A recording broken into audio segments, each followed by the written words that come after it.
Sekarang, setelah 10 besar, masih ada dua orang, Yu Jiuqian dan Yuan Jie. Karena penurunan peringkat, saat ini, Yu 9000 dan Yuan Jie masing-masing berada di peringkat 12 dan 13.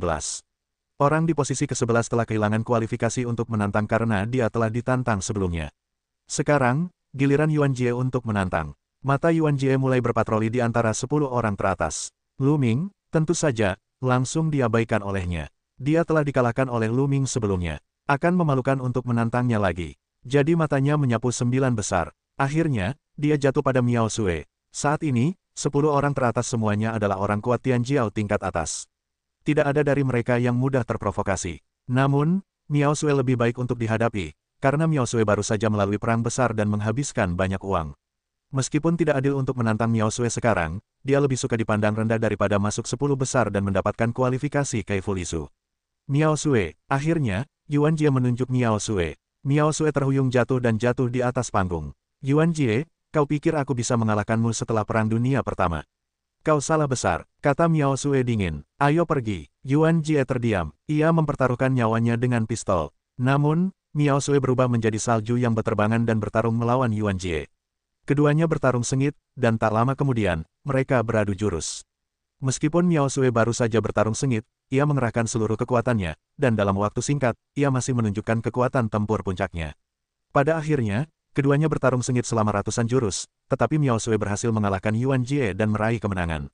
Kegagalan Yuan Jie juga berarti ia kehilangan kesempatan untuk bersaing memperebutkan posisi 10 besar.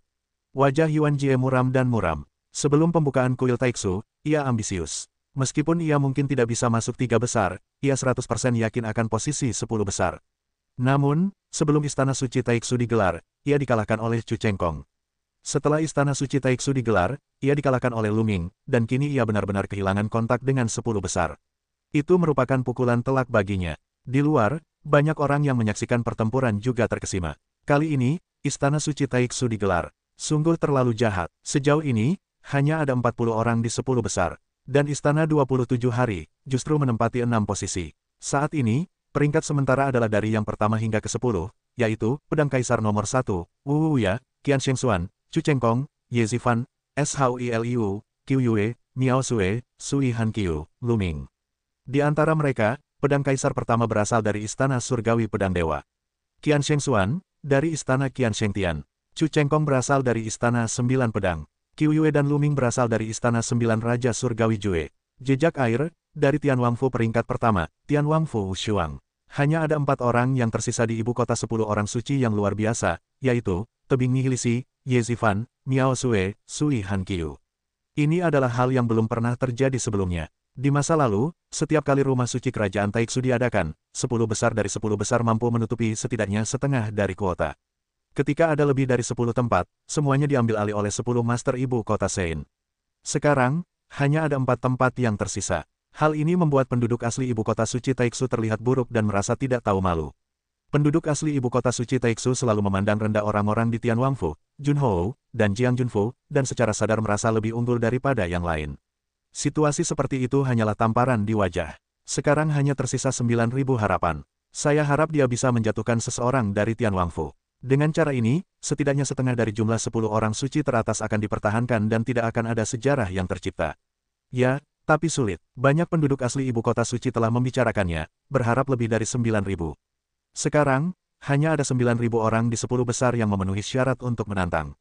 Setelah tantangan 9.000, jika kita kalah di 9.000, 10 besar akan terbentuk sepenuhnya. Jika kita menang di 9.000, masih ada variabel. Tetapi juga untuk perang kunci, banyak orang tidak dapat menahan rasa gugup. Khususnya, Raja Surgawi 9 Jue bahkan lebih gugup. Jika setelah perang, Lu Ming dan Qiu Yue masih mempertahankan status mereka sebelumnya, kemungkinan besar mereka akan masuk 10 besar. Siapa yang akan ditantang di level 9.000? Sekarang, 9.000 tantangan. Guru Nasional mengumumkan, Yu 9000 melangkah ke panggung pertempuran dan melirik. Alisnya sedikit mengernyit, sekarang menantang siapapun, tidak mudah dihadapi. Tentu saja, tantangan terbaik adalah Miao Sue, yang paling menguras tenaga setelah serangkaian pertempuran. Namun, menantang Miao Sue sama saja dengan memanfaatkan bahaya orang lain, dan pasti akan digosipkan dan dikritik. Terlebih lagi, menantang Miao Sue sama saja dengan saling membunuh di antara 10 orang bijak di ibu kota suci. Diperkirakan mereka akan dimarahi sampai mati oleh penduduk ibu kota suci. Akhirnya, tatapan Yu tertuju pada air tanpa jejak. 9.000, tantanglah tanda air. Tak ada cara untuk melakukannya.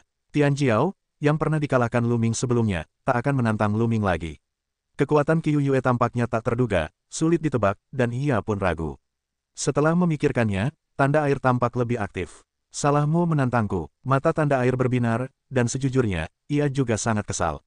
Sebagai penguasa istana surgawi terkuat dalam 27 hari, ia dibenci. Tian Jiao dari 6 istana surgawi, yang menantangnya, membencinya dan menganggapnya mudah ditindas. Boom, tak ada kata-kata yang terucap, keduanya bertarung bersama, melancarkan pertarungan sengit.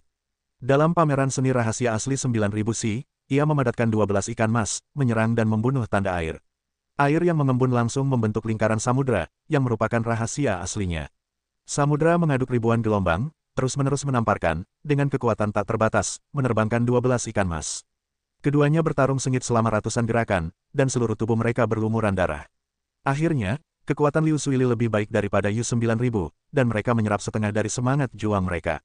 Namun, Lu Ming baru saja menyerap setengah dari semangat juang Yu, dan tidak ada gunanya menyerap setengah dari jejak saat ini lagi. Tidak ada peningkatan. Pada akhirnya, ia tetap ungu. Ia dikalahkan pada tahun 1991 dan berada di peringkat 10 besar. Karena jika kita terus menantang, kita akan berada di 10 besar. Tidak peduli bagaimana kita bertarung atau bagaimana kita mundur, 10 besar akan tetap berada di 10 besar. Raja Surgawi 9 Jue sangat gembira. Kali ini, 2 orang dari Istana Surgawi Jiu Jue masuk 10 besar. Ini adalah kehormatan unik dari Istana Surga ke-27. Banyak Raja Surgawi di Istana Surgawi telah memberi selamat kepada Jiu Jue Tianwang. Hal ini membuat Raja 9 Pedang sangat tidak senang. Ketika Chu Chengkong masuk 3 besar, bagaimana mungkin kejayaannya bisa dibandingkan dengan kedua orang itu? Raja Surgawi 9 Pedang mendengus. 3 besar, bagaimana kau bisa berpikir bahwa Lu Ming atau Qiu Yue tidak bisa masuk? Raja Surgawi 9 Jue mencibir menanggapi. Hahaha, apa kau pikir Lu Ming dan Qiu Yue bisa masuk 3 besar? Lelucon, itu lelucon besar. Kau gila soal untung rugi. Raja 9 Pedang tertawa terbahak-bahak. Jadi kau pikir Chu Chengkong bisa masuk 3 besar? Raja Surgawi 9 Jue menanggapi dengan tatapan mengejek yang sama. Oh, ayo bertaruh, kata Raja Surgawi 9 Dao. Taruhan, apa yang kau pertaruhkan? Raja Surgawi 9 Jue, bertaruh pil inti bintang 10, berani. Kata Raja Surgawi 9 Dao. Begitu wajah Raja 9 Jue berubah, begitu pula orang lain yang menonton. Pil inti bintang 10, taruhan ini bisa sedikit besar. Pil inti bintang, sejenis pil dewa yang sangat berharga, bahkan yang terkuat di alam Raja Dewa pun akan sangat bersemangat untuk memperebutkannya. Karena, pil inti bintang memiliki efek yang besar pada yang terkuat di alam Raja Dewa, dan dapat meningkatkan kultivasi, dengan nilai yang tak terbatas. Dan sekarang, Raja 9 Pedang membuka mulutnya dengan pil inti 10 bintang, yang merupakan pertaruhan. Apa, Jiu Jue, apa kau tidak percaya diri dan tidak berani bertaruh? Raja 9 Pedang mencibir, bagaimana cara bertaruh? Apa syarat untuk menang atau kalah? Tanya Raja 9 Jue Tian. Mudah untuk melihat pihak mana yang bisa masuk 3 besar. Jika Chu Chengkong masuk 3 besar, aku menang. Jika Lu Ming atau Qiu Yue masuk 3 besar, kau menang. Jika kau dan aku sama-sama masuk 3 besar, atau tidak satu pun dari kita masuk 3 besar, maka hasilnya seri. Bagaimana? Kata Raja Surgawi 9 Dao. Baiklah, aku berjanji padamu. Raja Surgawi 9 Jue berseru dan langsung setuju. Jiu Jue, terima kasih atas pil inti 10 bintangmu. Melihat janji Raja Surgawi 9 Jue, Raja Surgawi 9 Pedang sangat gembira. Haha, kau pikir kau pasti menang. Jangan sampai kau kalah sendiri. Raja Surgawi 9 Jue menjawab dengan acuh tak acuh. Tidak mudah untuk masuk 3 besar. Bahkan jika Lu Ming dan Qiu Yue tidak bisa masuk 3 besar, Chu Chengkong mungkin tidak bisa masuk 3 besar. Pedang Kaisar 1, Tebing Void, dan 1000 Seng Xuan, mana yang mudah dihadapi? Di belakang, ada Ye Zifan, tanda air, dan orang-orang tamak lainnya. Meskipun dia tidak berpikir dia bisa menang, dia tidak berpikir dia akan kalah. Oke, sekarang 10 tempat teratas telah ditentukan, yaitu Kaisar Jian 1. Pada saat ini, Master Nasional membuka mulutnya lagi dan mengumumkan 10 tempat teratas kali ini. Dalam 10 atau 27 hari pertama waktu ini, istana menempati 6 tempat, memecahkan sejarah. 10 teratas bisa mendapatkan kualifikasi untuk mendirikan keluarga. Setelah kompetisi selesai, Yang Mulia akan memberikan Ordo Kaifu. Lanjut guru nasional itu, mata banyak orang panas dan penuh iri. Jika Anda mendapatkan Ordo Kaifu, Anda berhak untuk memulai sebuah keluarga dan menjadi sebuah keluarga. Betapa mulianya menjadi leluhur Kaifu. Di masa depan, selama ia menjadi semakin kuat, pada akhirnya ia akan menjadi rumah jenderal, rumah pangeran, dan bahkan rumah Raja Surgawi, yang akan mendominasi seluruh negeri. Ini adalah impian semua anak muda. Jangan berkecil hati. Ordo Kaifu tidak selalu diperoleh dari 10 teratas rumah suci. Selama Anda bekerja keras di masa depan, memberikan kontribusi besar kepada Istana Suci dan membuat prestasi besar, Anda masih bisa mendapatkan Ordo. Beberapa orang tua memperingatkan generasi muda mereka. Banyak anak muda yang lebih percaya diri, mengepalkan tangan mereka dan diam-diam bersumpah bahwa mereka akan mendapatkan Ordo pembukaan pemerintahan di masa depan. Baiklah, 10 besar sudah ditentukan, tetapi tantangannya harus dilanjutkan. Sekarang kita harus menentukan 3 tempat teratas. Namun, aturan tantangan berikutnya akan sedikit diubah. Setelah setiap perang dunia, kalian akan diberi waktu untuk pulih, kembali ke kondisi puncak, lalu melanjutkan perang. Guru Nasional mengumumkan. Hal ini membuat mata Luming dan yang lainnya berbinar, menunjukkan warna pikiran mereka. Baiklah, sekarang tantangannya berlanjut. Luming sudah pernah menantang sebelumnya, jadi mari kita mulai dari peringkat ke-9. Siapa yang ingin kau tantang? Han Qiyu, peringkat ke-9. Suara Guru Nasional terdengar. Sui Han Qiyu melangkah ke panggung pertempuran, dan tatapannya menyapu kerumunan. Sekarang, ada 2 pilihan. Pertama, langsung menantang salah satu dari 3 teratas untuk menggantikan yang lain. Pokoknya, sekarang kita punya waktu untuk memulihkan kekuatan kita. Selama kekuatan kita cukup kuat, kita harus duduk di 3 teratas dan menerima tantangan dari yang lain. Kedua, belajarlah dari Luming, selangkah demi selangkah dari mereka yang lebih unggul. Selama kau memiliki kekuatan yang cukup untuk memastikan bahwa kau dapat mengalahkan lawanmu, kau akan memiliki keuntungan. Kau dapat menyerap semangat juang orang-orang di depanmu selangkah demi selangkah, dan meningkatkan level pakaian tempurmu. Namun, ada kerugiannya. Setelah tantangan gagal, itu akan benar-benar kehilangan kontak dengan 3 yang pertama. Mataku berbinar di musim dingin dan musim gugur. Sekarang aku sedang memikirkan cara tantangan mana yang harus dipilih. Aku menantang musim gugur, bulan. Akhirnya, mata musim gugur yang dingin berusia tahunan itu, menatap ke bulan musim gugur. Jelas, dia memilih yang kedua. Dia ingin belajar dari Luming dan menantangnya selangkah demi selangkah untuk meningkatkan pakaian tempurnya. Autumn Moon melangkah ke panggung pertempuran, telapak tangannya kosong dan menggenggam, dan bilah pedang yang mendominasi muncul. Bunuh, dingin di musim gugur dan dingin di setiap tahun. Pedang keluar dari sarungnya, suara pedang terdengar dari segala arah. 2 orang berada di dalam bayangan yang ganas.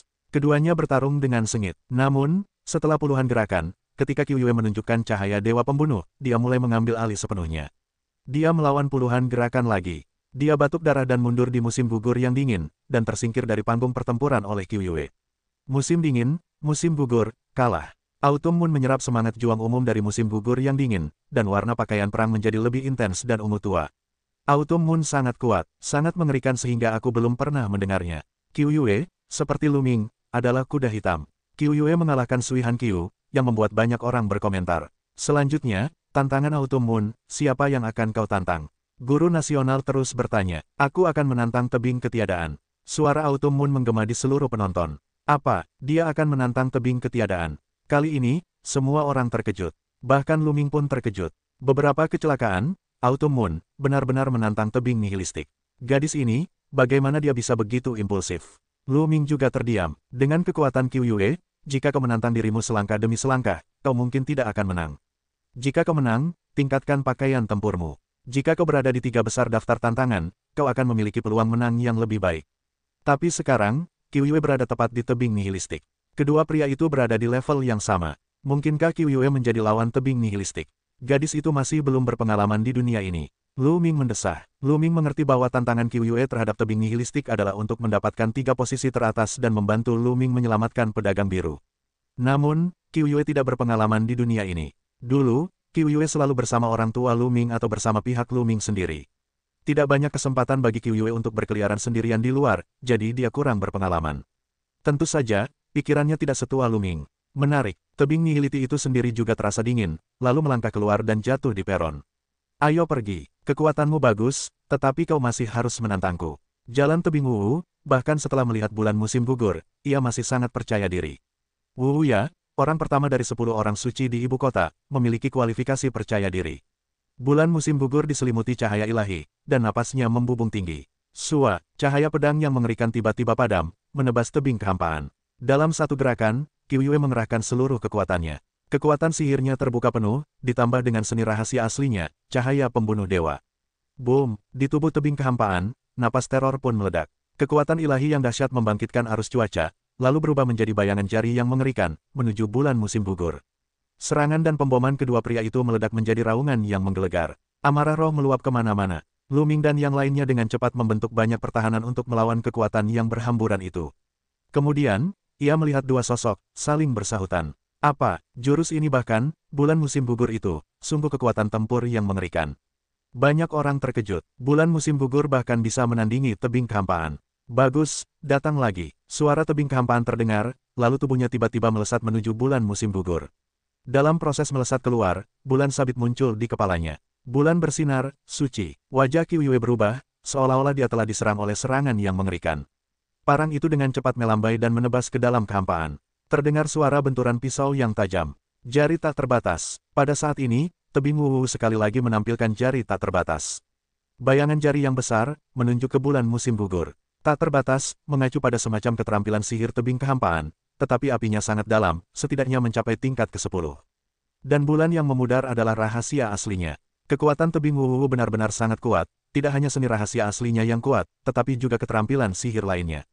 Bulan musim gugur meneguk dengan lembut, cahaya pisau meledak menyala, memotong cahaya pisau langit, mematahkan serangan tebing nihilitas. Cahaya pemusnahan. Kemudian, bulan musim gugur meneguk, tubuhnya memancarkan seberkas cahaya hitam. Itu semua adalah cahaya pemusnahan. Dalam perang sebelumnya, Qiu Yue hanya menggunakan seberkas cahaya untuk menghancurkan dewa, tetapi sekarang, Qiu Yue berusaha sekuat tenaga untuk menutupi seluruh tubuhnya dengan cahaya pemusnahan. Setelah itu, semua cahaya pemusnahan berkumpul di parang. Sungguh menakjubkan. Bayangan jari dari tebing nihilitas langsung runtuh, dan kemudian, cahaya pisau menebas Wanyu, yang membuat Wanyu bergetar hebat. Lihat, lingkaran Wanyu itu, akan segera dipatahkan oleh bulan musim gugur. Saat ini, banyak orang tampak muram. Khususnya 10 besar Tianjiao ini, wajahnya bermartabat, seperti Qian Shengxuan, Chu Chengkong, dan lainnya. Kekuatan Qiu Yue tak terbayangkan, dahsyat dan mengerikan. Bahkan tebing nihilistik pun terpaksa melangkah. Boom! Tiba-tiba, napas di tebing nihilistik membubung tinggi lagi, dan kekuatan dahsyat yang tak tertandingi menyatu di bulan yang memudar. Cahaya bulan yang memudar tiba-tiba menjadi sangat terang. Begitu tubuh Qiu Yue bergetar, sosoknya melayang mundur. Raja Dewa 4, wajah banyak orang menjadi muram. Kultivasi tebing Wu telah mencapai 4 tingkat Raja Dewa, dan juga merupakan puncak dari 4 tingkat Raja Dewa. Sebelumnya, semua Tianjiao dan pencapaian teratas berada di 3 tingkat Raja Dewa. Sangat sulit untuk menembus setiap tingkat Raja Dewa, bahkan Tianjiao. Terutama, transisi dari 3 tingkat Raja Dewa ke tingkat keempat setara dengan melangkah dari tingkat bawah ke tingkat menengah. Masih ada rintangan besar. Setelah terobosan, kekuatannya akan meningkat pesat. Namun, kultivasi tebing Wu telah menembus 4 tingkat Raja Dewa. Sungguh, itu sangat menakutkan. Bulan yang cerah di langit. Tebing kehampaan itu meneguk ludah, tubuhnya juga memancarkan cahaya yang menyilaukan, setiap inci kulitnya, seolah-olah disinai cahaya bulan yang melimpah. Ini juga merupakan rahasia yang mengerikan, seperti dewa kuno, yang disebut tubuh Hao-Wei. Kupikir aku akan mengerahkan seluruh kekuatanku di menit terakhir, tetapi aku tidak menyangka akan melakukannya sekarang. Kekuatanmu sungguh mengesankan bagiku. Wu Ya menatap bulan musim gugur, menunjukkan warna kekaguman. Ia pasti akan tersentuh jika belum pernah mendengar tentang pemilik bunga bulan musim gugur yang terkenal itu. Kekuatan tempurnya terbuka penuh, menampilkan tubuh bulan yang cerah, kekuatan tebing nihilistik, sekuat puncaknya. Tebing nihilistik itu tampaknya berubah menjadi cahaya bulan dan menyerbu bulan musim gugur. Bulan yang memudar, semakin cemerlang, juga menuju penindasan bulan musim gugur dan pergi. Di tubuh Qiu Yue, cahaya pemusnahan semakin intens. Di matanya, ada aliran cahaya yang terus-menerus, seperti aliran udara. Bulan musim gugur, kekuatan tubuh yang ekstrim, sama cemerlangnya, membunuh ke jurang ketiadaan. Kong, cahaya ilahi, cahaya bulan, terus-menerus bertabrakan dalam kehampaan, dan setiap tabrakan dapat membangkitkan aliran udara yang dahsyat dan berdampak ke segala arah. Semua orang menahan napas dan menyaksikan pertempuran di udara. Kedua pria itu bertarung sengit selama puluhan ronde. Sentuh, terdengar raungan keras lainnya, dan kedua sosok itu mundur dengan cepat. Di mata tebing kehampaan, saat ini tidak ada rasa percaya diri, melainkan bermartabat. Namun, di bawah sinar bulan musim gugur, tubuh mungilnya sedikit gemetar, cahaya pemusnahan di tubuhnya, sebuah ledakan kebimbangan. Bulan musim gugur, aku akan kalah. Lu Ming mendesah. Benar saja, sesaat kemudian, cahaya dewa pembantaian di tubuh Qiu Yue bergetar, dan tiba-tiba menghilang. Meskipun cahaya pemusnahan para dewa itu kuat dan menakutkan, sangat sulit untuk mengendalikannya. Terlebih lagi, ia membutuhkan persyaratan yang sangat tinggi untuk dirinya sendiri, yang akan menghasilkan beban yang besar. Qiu Yue baru saja menggunakan cahaya pemusnahan para dewa secara berlebihan, tetapi ia tak sanggup menanggungnya. Aku kalah. Qiu Yue menggelengkan kepalanya, lalu secara otomatis terbang keluar dari medan perang dan jatuh di atas tahta. Tuan muda, maafkan aku, Qiuyue gagal. Qiuyue terdengar di telinga Lu Ming dengan suara penuh penyesalan. Gadis bodoh, kau telah melakukan pekerjaan dengan baik. Selanjutnya, berikan padaku. Lu Ming tersenyum. Ia juga merasa sedikit menyesal. Jika Qiuyue memiliki cukup pengalaman di dunia dan membunuhnya selangkah demi selangkah, ia mungkin tidak akan mampu mengalahkan tebing nihiliti ketika pakaian tempurnya berubah menjadi emas. Kekuatan Qiuyue sangat kuat. Jika ia berusaha sekuat tenaga, Lu Ming mungkin bukan lawannya. Terlebih lagi, faktor kekuatan suci asli Qiuyue hanya terbangun sekali. Jika ada kekuatan suci yang terbangun 2 kali, ia juga bisa melawan tebing nihiliti. Fiuh, melihat Qiuyue mengaku kalah, tebing nihiliti pun menghela napas panjang untuk menenangkan diri. Sejujurnya, ia juga menghabiskan banyak energi dan kekuatan dalam pertarungan dengan Qiuyue. Semangat tempur Qiuyue diserap oleh tebing nihiliti. Pakaian tempur tebing nihiliti jauh lebih kuat. Namun, pakaian tempur tersebut masih belum ditingkatkan. Namun, pakaian tempur tersebut telah mencapai batas pakaian tempur ungu. Diperkirakan jika menyerap lebih banyak lagi, ia bisa meningkatkannya. Tebing Void terbang kembali ke singgasana, menelan pil dewa, dan mulai pulih. Beberapa Tianjiao lainnya juga menghela napas panjang.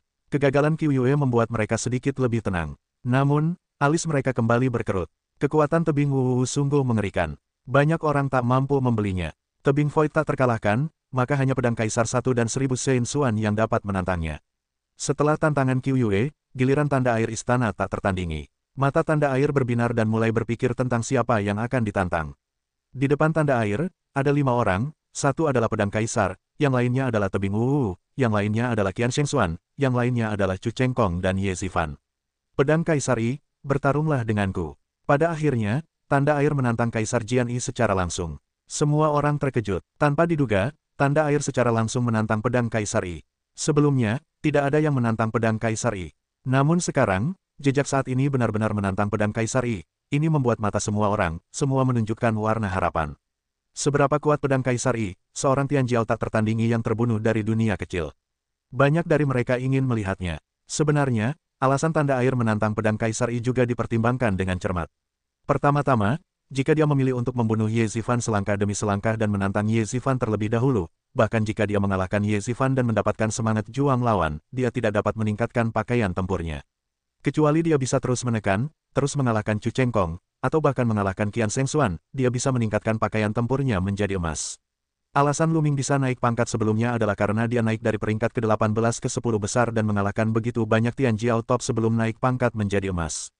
Terlihat betapa sulitnya naik pangkat menjadi emas. Namun, menghadapi Chu Chengkong dan Qian Shengxuan, dia ragu. Meskipun Kaisar Jianyi terkenal, tidak banyak orang yang benar-benar melihatnya, dan tidak banyak yang tahu kekuatan tempur Kaisar Jianyi yang sebenarnya. Oleh karena itu, tanda air akan menantang pedang Kaisar, ini adalah keberuntungan. Terlebih lagi, semangat juang di pedang Kaisar terlalu tinggi. Jika dia bisa mendapatkan setengah dari semangat juangnya, mungkin pakaian tempurnya akan naik pangkat. Pedang Kaisar dengan tenang melangkah keluar dan mendarat di atas panggung. Ayo, Kaisar Jian memiliki wajah yang tenang, pakaian putih, dan rambut putih. Sikapnya tak tertandingi. Banyak gadis berteriak. Ia telah menjadi penggemar berat di Jian. Laut tak terbatas. Tanda air langsung mengerahkan seluruh kekuatannya dan mengeluarkan jurus rahasia aslinya. Satu sisi lautan muncul, ombak mengaduk ribuan ombak, dan ombak yang ganas akan menenggelamkan seluruh langit. Ombak setinggi ratusan meter, hanya berjarak satu tamparan, menghantam pedang Kaisar. Namun, pedang Kaisar masih berdiri di sana, wajahnya tenang, seolah-olah ia tidak melihat serangan tanda air.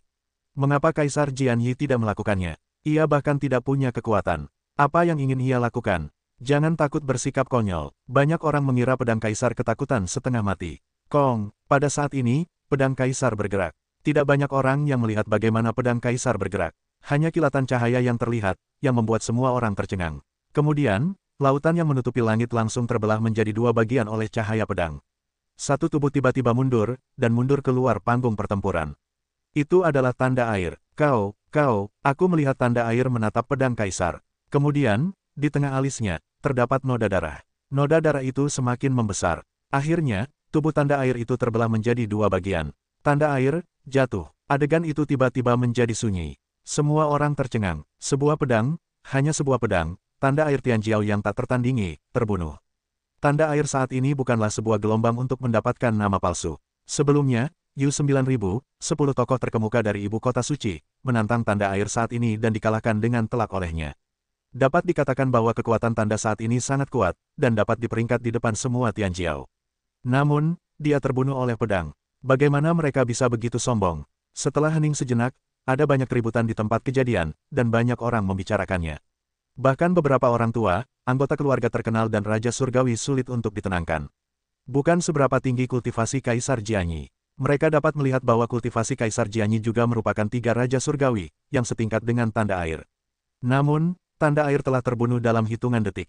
Bagus, Kaisar membuka mulutnya. Ini adalah kedua kalinya Kaisar berbicara. Pertama kali karena Luming. Di sekitar panggung pertempuran, terdapat tebing nihilistik, Qian Shengxuan, Chu Chengkong, dan lainnya. Mata mereka menyipit dan menunjukkan keterkejutan. Kemudian, mereka sangat bermartabat. Karakter Tiongkok kuno asli, karakter kuno yang benar-benar asli. Orang ini menggunakannya lagi. Di lautan pengetahuan, formula itu meraung. Tatapan mata Luming bermartabat. Dibandingkan dengan terakhir kali aku melihat pedang Kaisar Satu di tempat rahasia klan pedang tulang, pedang Kaisar Satu tidak diragukan lagi lebih kuat.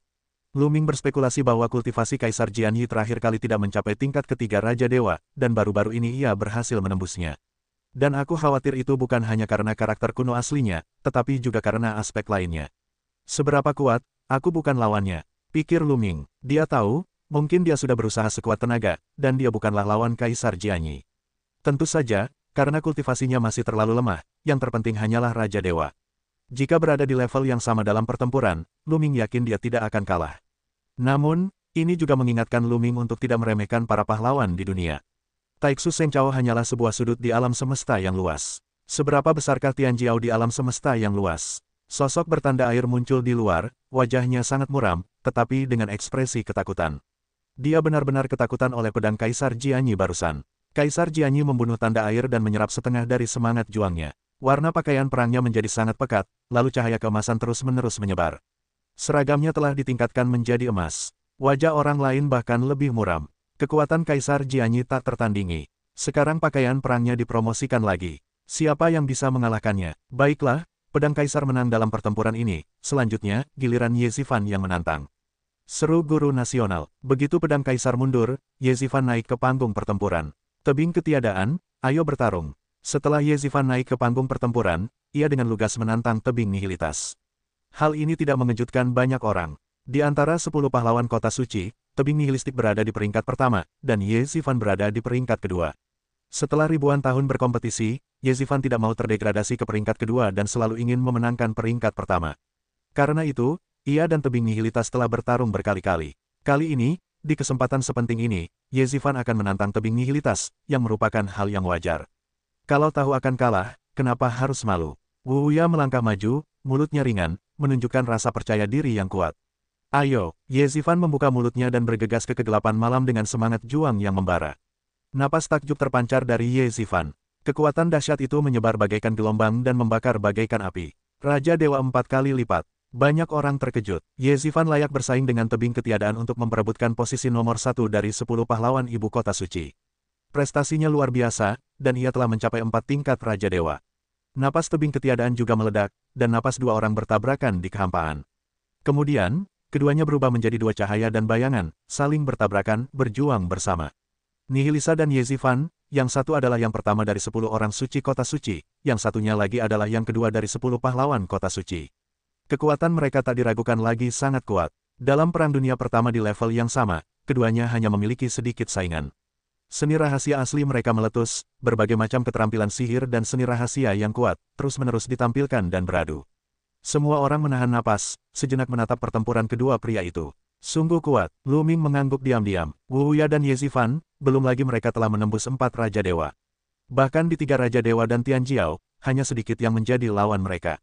Tak lama kemudian, keduanya bertarung lebih dari 200 jurus. Pada akhirnya, kekuatan tebing nihilistik semakin kuat. Ye Zifan, yang terus-menerus ditekan, mundur berkali-kali, dan akhirnya menjatuhkan Ye Zifan dari panggung pertempuran.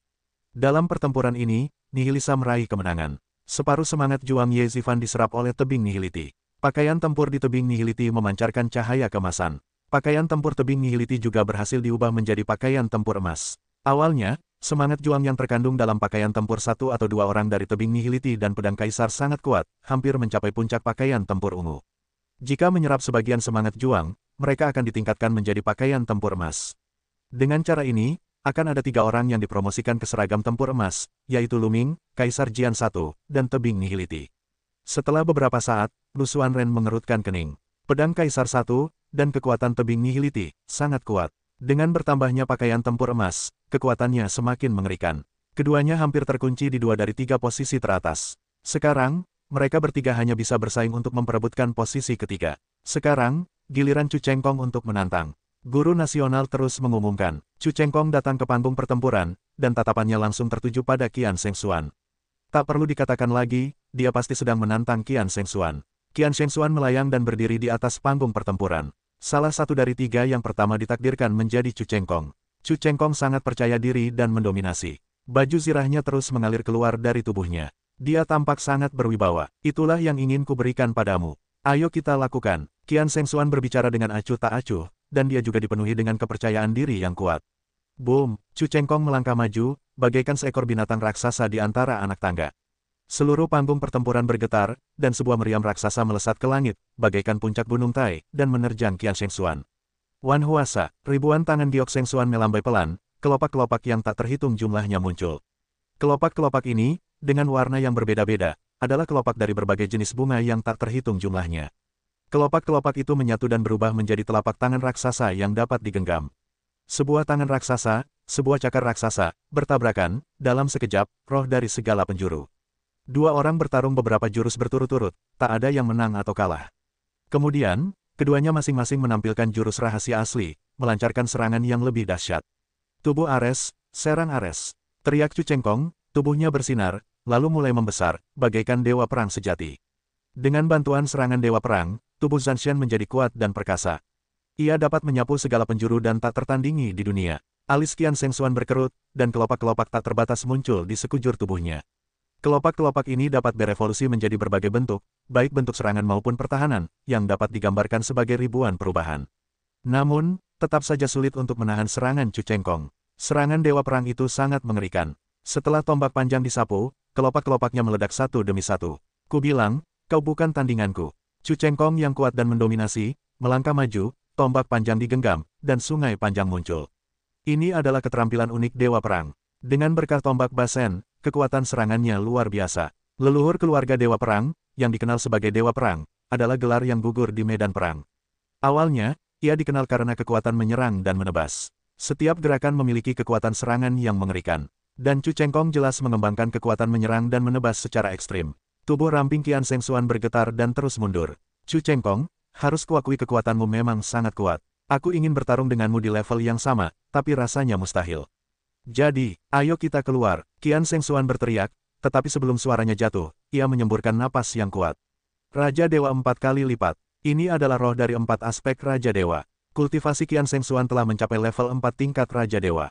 Mata Luming berkilat, lalu lega. Di istana 1000 orang suci, ada orang-orang kuat seperti 1000 orang suci. Dengan bantuan 1000 orang suci, Luming membuat kemajuan pesat dalam pencapaian mereka hanya dalam beberapa dekade. Qian Shengxuan adalah putri kesayangan dari kediaman Qian Sheng Tianwang. Wajar baginya untuk memasuki 4 tingkatan Raja Dewa dengan bantuan Tian Sheng Laowang. Kultivasi 4 tingkatan Raja Dewa meletus, dan kelopak di sekitar Qian Shengxuan dipenuhi cahaya, berubah menjadi palu raksasa, yang melesat keluar dengan keras. Ledakan, tombak bergetar, tubuh Chu Chengkong bergetar hebat, melayang mundur. Qian Shengxuan memanfaatkan kesempatan itu untuk menyerang. Chu Chengkong akan kalah. Qian Shengxuan adalah Tian Jiao, Raja para Dewa. Sangat sulit bagi mereka untuk melewati tingkatan ini dan bertarung. Chu Chengkong bukanlah lawannya. Banyak orang berpendapat bahwa Chu Chengkong akan gagal. Jiu Dao, sepertinya kau dan aku ditakdirkan untuk kalah. Jiu Jue Tianwang menatap Jiu Dao Tianwang, mencibir dan tersenyum. Masih terlalu dini untuk bergembira sekarang. Raja 9 Pedang berbicara dengan samar, tanpa sedikit pun kekhawatiran di wajahnya. Jantung Raja Surgawi 9 Jue berdebar kencang. Apakah Chu Chengkong tidak ada kartu? Benar saja. Perubahan besar telah terjadi di atas panggung. Setelah Chu Chengkong mundur sejenak, ia meraung di mulutnya. Napas yang mengerikan keluar dari tubuhnya, sekuat gunung berapi. Kekuatan sihirnya telah meningkat pesat. Namun, kultivasi Chu Chengkong masih 3 kali lipat dari Raja Dewa, tetapi kekuatan-kekuatan ilahinya jauh lebih kuat daripada sebelumnya. Apa yang terjadi? Kultivasinya tidak berubah, tetapi kekuatan ilahi meletus dengan cepat. Lihat dantian Chu Chengkong. Tiba-tiba, seseorang berseru. Tanpa panggilannya, mata orang-orang juga tertarik pada ladang ramuan Chu Chengkong. Di dantian Chu Chengkong, ada 2 kelompok cahaya panas yang muncul, dan orang-orang samar-samar dapat melihat bahwa ada 2 inti bintang. Ini adalah bayangan Chu Chengkong yang mengubah inti menjadi ekstrim. Namun, inti bintang ini, warnanya berbeda. Dua inti bintang dengan warna berbeda, dua kekuatan berbeda, dan volume kedua inti ini satu lingkaran lebih besar daripada yang lainnya. Pupil mata Luming mengecil, dan jantungnya berdebar kencang. Chu Chengkong sebenarnya mengendalikan dua jenis kekuatan ilahi yang berbeda. Apakah ia mempraktikkan Qian Kun Wandao Jue seperti dirinya, tetapi bagaimana mungkin? Itu ditemukan oleh Jing Yu dari sebuah peninggalan kuno dan tidak pernah diturunkan kepada orang lain. Sekarang, ia adalah satu-satunya yang bertanggung jawab atas rahasia langit dan bumi, bulan musim gugur, dan kelaparan Dewa Bumi.